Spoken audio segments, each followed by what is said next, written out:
It is day 3 of growing a sourdough starter from scratch.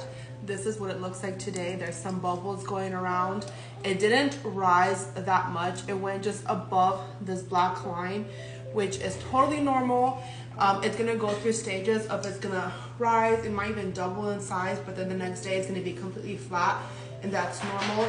It's just trying to establish itself, and this is only day 4. So, the smell is a little bit better than it was yesterday. Yesterday was pretty bad.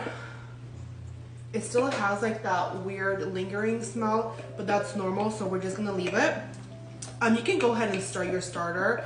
Now I have a new jar, place it on the scale. The whole process is gonna look very similar, you guys.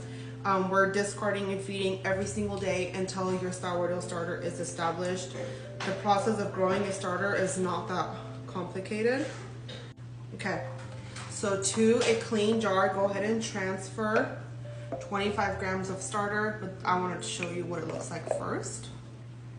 Okay, 25 grams.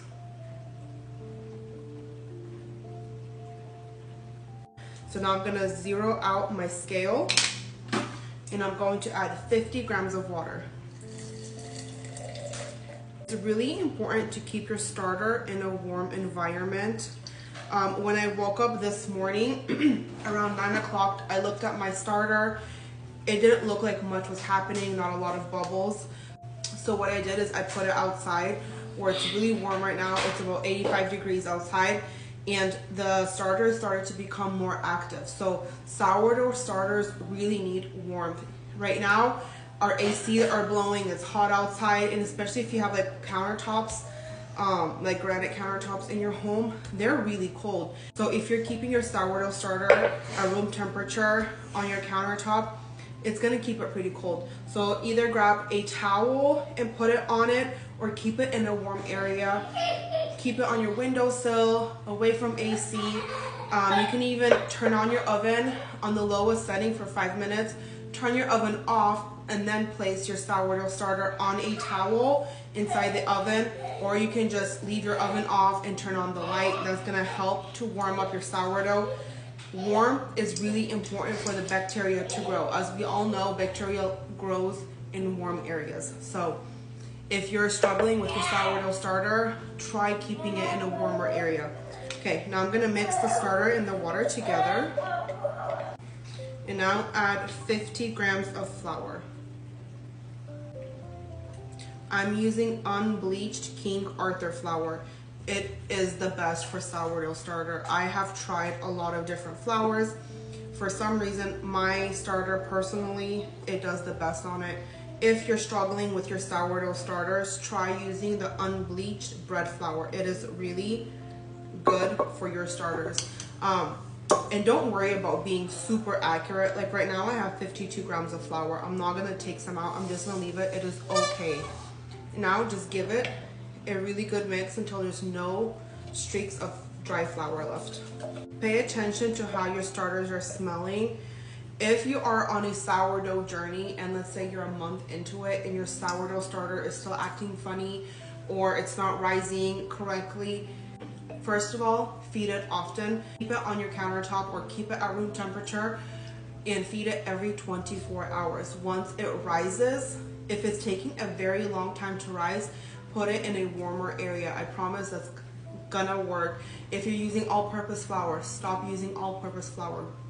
Go get yourself some King Arthur unbleached bread flour. It's done wonders for my sourdough starters.